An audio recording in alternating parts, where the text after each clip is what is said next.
The miser of animals is drawn from within the area of a grazing animal, that a grazing animal is left to range. How far is a grazing animal left to range? 16 mil. If there were 32 mil between them, they do not combine. If they had animals between them, they must be brought together and be tied in the middle. Reb Meir says that Jordan separates them in regard to the miser of animals. An animal that is purchased or received as a gift is exempt from the miser of animals. Brothers who are partners, when they are obligated to play the korban, they are exempt from the miser of animals, and when they are obligated to give the miser of animals, they are exempt from paying the korban. The acquired animals from the estate, they are obligated, and if not, they are exempt. If they divided the estate and then we entered into partnership, they are obligated to pay the korban and are exempt from the miser of animals. All animals must enter the pen to be tithed, except for a hybrid, a treifa, an animal born by cesarean section, one before its time, and an orphan. Which is an orphan? Any animal whose mother died or was slaughtered. The viewer says even if its mother was slaughtered and the hide is intact, the offspring is not an orphan. Okay. WhatsApp audio. Now, it says shalos granos. Now, goren is a threshing floor. So we say there are 3 threshing floors for Maaseh Behema. Now, why do we talk about a threshing floor? The analogy really is that of in the threshing floors when you bring in grain, when do you have to take trumos and masros? From the moment it's on the threshing floor and you smooth the pile. Right. That's when it becomes liable. So the same thing so now that's a time of year that usually happens. And there's a time of year when this is applicable for Maaseh Behema as well. Okay, because a farm is not having all the animals dropping kids at the same time.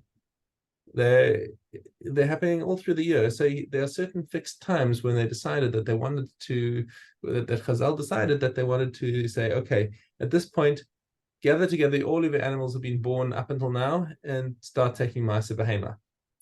Why did they want to do this? Because they're all, as you'll see, based around the Chagim. You got one before Pesach, you got one before Shavuos, and one before Rosh Hashanah. Yeah, and when you have what happens during well, not specifically on Rosh Hashanah, but actually on Sukkot, is really the point is that you've got all of the Olei Regel, people coming to Yerushalayim and wanting to bring korbanos, and korbanos have to come from flocks, and flocks have got to be from animals that are allowed to be used, and until he's taken Maaseh Behema from the animals, he can't put them on the market. Okay, so what they wanted to do is say, take your Maaseh Behema now and put more animals on the market. So you're enabling and you're making sure that the prices aren't going to suddenly start going up for the Olei Regel, because there's going to be an increased demand. You want to increase the supply accordingly. Okay, so there are three dates of three threshing floors for Maaseh Behema.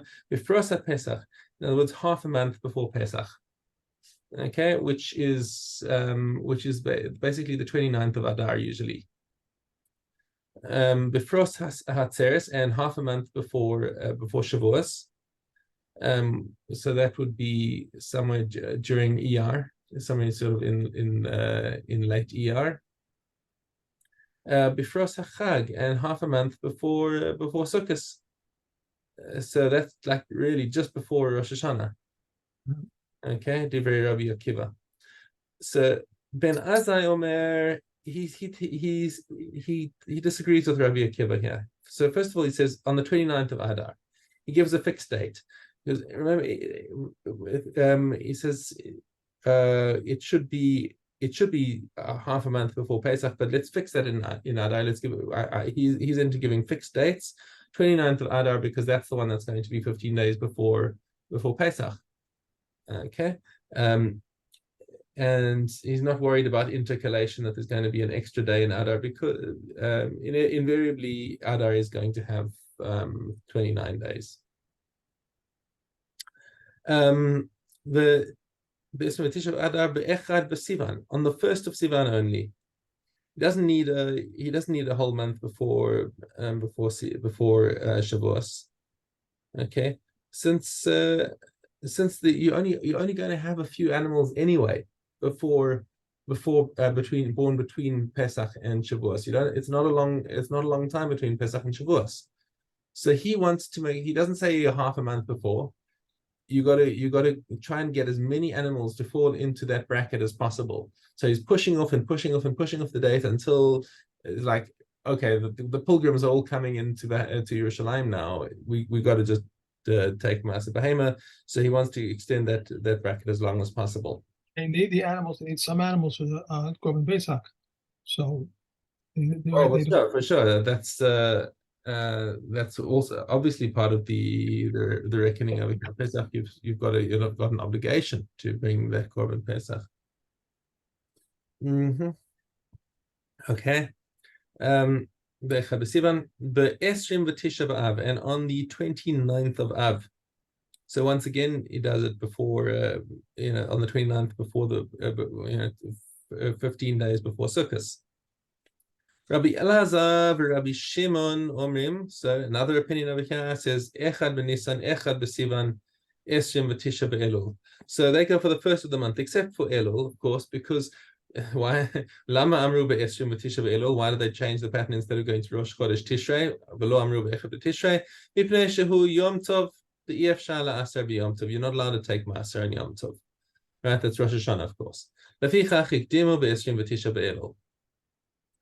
Rabbi Meir Omer be'echad be'elul Rosh Hashanah l'maaseh behema. So Rabbi Meir holds that the first of Elul is the Rosh Hashanah for maaseh behema, and therefore any animals that are born before Rosh Chodesh Elul cannot be tithed with animals that are born after Rosh Chodesh Elul.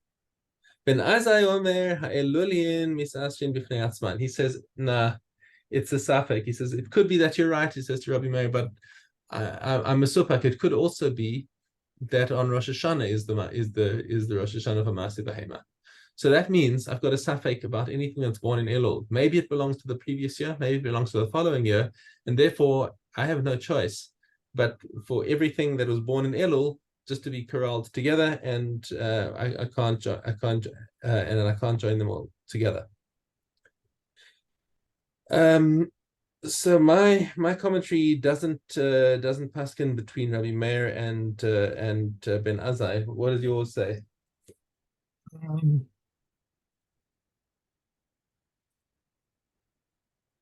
Honestly, it just just see it says up to the designated day, one may sell or slaughter his animals and have not yet been counted for Misa on once a designated Garan day. The designated Garan day, I skipped part, sorry, arrives. However, one must count to separate the mice of all animals born prior to that date before he may slaughter them, as explained in the Mishnah. I think it's really the next one. This next Mishnah. One's Ben Azai is undecided whether the animal mice year begins on the 1st of Elul or on the 1st of Tishrei. Since animals from one year may not be counted with animals from another year toward Misa, he requires that all livestock born during the questionable Elul area, a period be set aside and counted for Misa as a separate group, distinct from the herds of flax of both the previous and the coming years. Okay, but it doesn't. So it doesn't paskin that the halacha is like Rabbi Meir or like Ben Azai. Okay, fine. Well, in Yitzhak Hashem, we'll find out one day. Yeah. Kol hanoladim me'echad b'tishrei ad esrim b'tisha be'elul. Excuse me. Okay, anything that's born from the 1st of Tishrei until the following 29th of Elul, hare elu mitztarfin. So this is the halacha according to Rabbi Meir. Sorry, Rabbi Elazar and Rabbi Shimon. Because the Echad b'Tishrei, they hold that the 1st of Tishrei is the Rosh Hashanah for Maaseh Behema. Okay, Chamisha lifnei Rosh Hashanah v'chamisha l'achar Rosh Hashanah. If you have two groups of animals, a group of 5 were born before Rosh Hashanah and a group of 5 were born after Rosh Hashanah, einan mitztarfin. You don't join them together to make 10. Chamisha lifnei hagorin v'chamisha la'achar hagorin. However, with the other threshing floors that were declared derabanan, they do join together to form a group for Maaseh Behema. So why did they make those 3 threshing floors?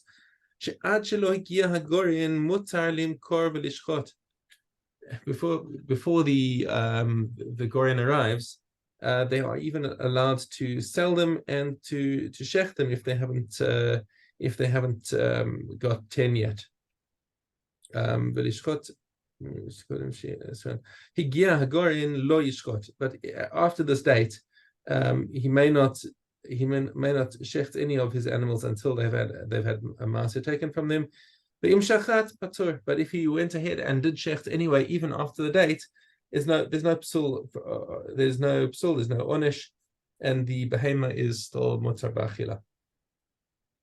Okay, so what is the procedure for taking Maser Behema? Ketzad Masran. Konsan Ladir. He corrals all of his animals into the pen. Okay, V'oseh lahen Pesach Katan. And he makes a small opening for them. So that it's impossible for 2 to get outside by side. Mone v'shevet. And he counts with the staff. 1, 2, 3, 4, 5, 6, 7, 8, 9. Vayotze Asiri. And the one who comes out 10th, Sokro b'sikra, he dabs it with paint. V'omer, Hare ze maser. So this is now designated as maser. Lo sikaro b'sikra, if he failed to dab it with paint, lo mena'am b'shevet, or he didn't count them with the staff, or shemena'am revutzim, or he counted them revutzim, meaning what's the translation for that? Not while they're coming out of the while they were clustered, rather than as they were coming out of the corral, or omdim, or while they were standing. It is still considered maser. Haya lo meya. If he had 100 animals, but not till asara. So he had 100. Instead of saying, oh, I can't wait for 100 animals to go out. Here, 1, 2, 3, 4, 5, 6, 7, 8, 9, 10. All of these are Maaseh Behema. Or he took Asara v'natal echad. He had 10 animals and just said, oh, I'll just take this one as the Maaseh without sending them, and without introducing the randomness of animals coming out. Ein ze Maaseh. Sorry, that didn't count. Rabbi Yossi Rabbi Yehuda Mehareze Maser. He disagrees and says, no, but if he did that, that still is Maser. Kafatz echad min hamenuyoin letochan. So one of the animals that he had designated as Maser Behema, and let's say he didn't make a very distinctive paint mark, the paint mark got rubbed off, and the animal went back among the Maser animals. Hare elu puturim. These animals are patur. Okay, all of those. So if it went back into the animals that had not yet been masered, so he's got one animal that comes in, and it was itself already maser behema. Then he stops the exercise altogether, because the animals that are in the corral no longer can be taken from maser behema, because he can't separate out the one that's already been maased. There's no bittul when it comes to animals, because each animal is significant in its own right, and therefore he can't take maaseh behem on the rest. If one of the animals that had been counted for maaseh behem, let's say it was number 4, and it slipped back into the flock. Sorry, beg your pardon, I got it the wrong way around.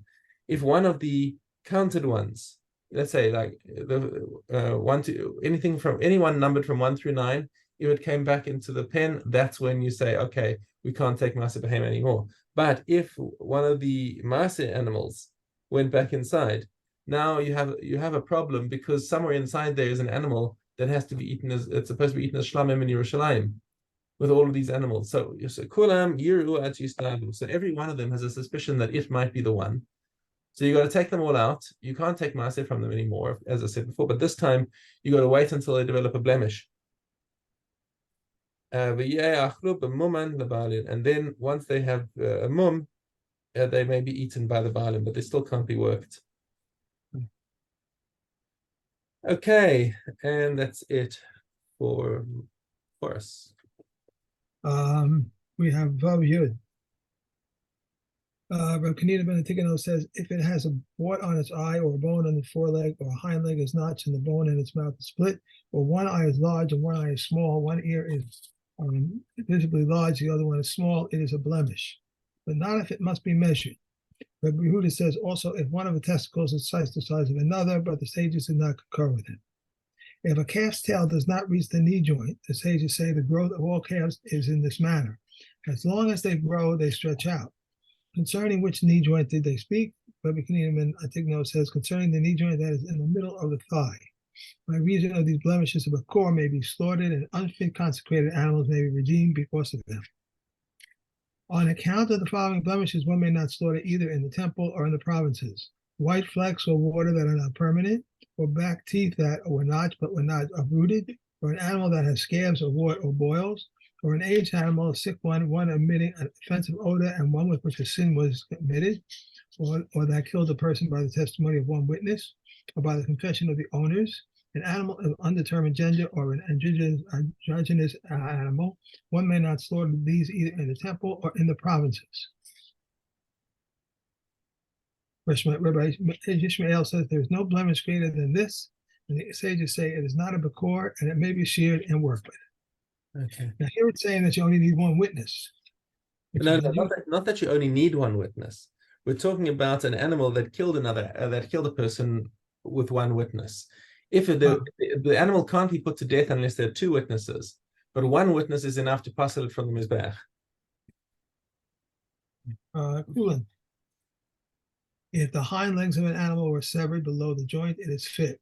Above the joint, it is unfit. And likewise, if the meating of the sinews were removed, or the bone was broken, or the greater part of the flesh remains, the slaughtering renders a tahor. Otherwise, the slaughtering does not render a tahor. One who slaughters an animal, and finds an amniotic sac in it, and one who has not fasted, fitted, and is not fastidious may eat it, and one who does not contract the tumor of foods, or the tumor of nevelos. If he intended to eat it, it contracts the tumor of foods, but not the tumor of nevelos. If part of an amniotic sac came out, it is prohibited to be eaten if it is the sign of a fetus in a woman and is the sign of a fetus in an animal. If an animal carrying its first fetus aborted an amniotic sac, he may throw it to the dogs. But in the case of consecrated animals, it must be buried. We may not bury it at the crossroads, and we may not hang it on a tree because of the ways of the Emorites. Okay. And next slide. And yeah. Okay. The law of it and its offspring applies both to the land of Israel and outside the land. When the temple exists and when the temple does not exist, to unconsecrated animals and to consecrated animals. How so? If one slaughters it and its offspring, which are unconsecrated animals outside the temple, confines both of them are fit, and the second one incurs 40 lashes. Consecrated animals outside, the first one is liable to karas, and both are unfit, and both incur 40 lashes. Unconsecrated animals inside, both are unfit, and the second one incurs 40 lashes. Consecrated animals inside, and the first one is fit, and he is exempt. The second one occurs 40 lashes, and it is unfit. Okay. Yeah. Okay. Avos. Okay. Hey, 7 types of punishment come to the world on account of 7 distinct sins. If one tithe and some do not tithe, the famine of drought comes, in which some are hungry and some are satiated. They decide not to tithe, a famine of confusion and of drought comes. If they decide not to separate challah, a famine of destruction comes. Pestilence comes to the world on account of the execution stated in the Torah, which are not given over to the court, and on account of the produce of the 7th year. The sword comes to the world on account of delaying justice and on account of perverting justice, and on account of those who render Torah decisions counter to halach. Savage beasts come to the world on account of vain oaths and on account of the desecration of the name of God. Exile comes to the world on account of those who worship idols, on account of illicit relations, on account of murder, and on account of the abandonment of the land. At 4 times pestilence is increased. In the 4th year, in the 7th year, at the departure of the 7th year, and at the departure of Sukkot each year. In the 4th year, because Ma'aser in the Hane of the 3rd year is the 7th. I'm sorry. because of Maisa Ani in the 3rd year. In the 7th year, because of Maisa Ani in the 6th year. At the departure of the 7th year, because of the Bechoros of the 7th year. And the departure of Sukkot each year because of the stealing the gifts of the poor. Okay. There are four types of man. One who says what is mine, and what is yours. This is average behavior. Some say this is the behavior of Sodom. What is mine is yours, and what is yours is mine. And ignoramus, and what is mine is yours, and what is yours is a pious person. What is mine, and what is mine is a wicked person.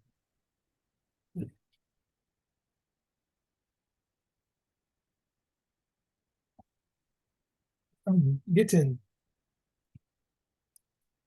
Okay, Zion Dalit. Should she not be alone with him unless it is in the presence of witnesses, even a slave, even a female slave, except the female slave because she is comfortable with him? What is she in those days? Yehuda says, like a married woman in all respects. Rabbi Yossi says she is divorced or not divorced. If a man said, here is your get on condition that you give me 200 zuz, she is divorced and she shall give it.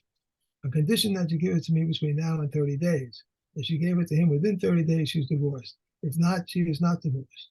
Says Rabbi Gamliel, it occurred in Sidon that one said to his wife, here is your get on condition that you give me my cloak. And she lost his cloak, and the comment said, she shall give him its value. If one said, here is your get on condition that you serve my father, or on condition that you nurse my son, how long must you nurse him? 2 years. If Yehuda says 18 months, and if the son died or the father died, it is a get.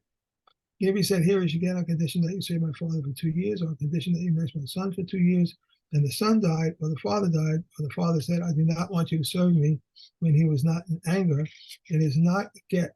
If Simon Ben Gamliel says in a case like this, it is a get. The rule was stated by Rabbi Ben Gamliel. In any case of an impediment, which is not because of her, it is a get. Okay. Shabbos. Okay, test sign base. We may save enough food for 3 meals. What is fit for people may be saved for people. What is fit for animals may be saved for animals. How so? If a fire broke out on the Sabbath eve, we may save only enough food for 3 meals. If during the morning, we may save only enough food for 2 meals. If in the afternoon, we may save only enough for 1 meal. Rabbi Yossi says we may always save enough food for 3 meals. We may save a basket full of loaves, even though there is enough in it for 100 meals, or a round cake of pressed figs or a barrel of wine, and one may say to others, come and save for yourselves. If they were discerning, they would make a reckoning with him at the Shabbos, where they would take pity for them for safety. To a courtyard provided with an Erev, Sarah says, even to one not provided with an Erev. And to there he may take out all utensils required for his use, and he may don all that he can wear, and wrap himself in all that he can wrap himself. Rabbi Yossi says he may don only 18 articles of apparel, and he may return and don other articles and take them out. And he may say to others, come and save with me. I remember another Mishna that we did, I'm pretty sure it was a different Mishna, that talked about 3 meals for a person. 3 meals for a person or family. I don't remember what the context was, though. I don't think it was this one. It could be an Erevin, the amount of food for an Erev. Right, okay, right, yeah. It was right. But those were all 3 meals, right? They were never 2 or 1. It was 3 or the whole time, I think, wasn't it? Or... Yeah, because, I mean, the Erev had to be in place before Shabbos. Right, okay. I just can't remember where they are, right? Okay, okay, Tess. A paron is a private domain for the Sabbath and a public domain for Tumah, and similarly the size of the paron. Meir says the size of a private domain are for this and for that. The storefront bench area is a private domain for the Sabbath and a public domain for Tumah. A courtyard which the public enters on one side and exits on the other is a private domain in regard to the laws of Sabbath, but a public domain in regard to the laws of Tumah. A potter who put down his pots and went down to drink, the inner ones are tahor while the outer ones are tummy. Said Rabbi Yossi, when are these things said? When they are loose, but when they are bundled, everything is tahor. If one entrusts his key to an Amaretz, the house is tahor, because he entrusted him only with the guarding of the key. If someone leaves an Amaretz, we're done. Oh, and I got to run. Okay. Bye. Have a great way. Thank you. Bye. Yeah.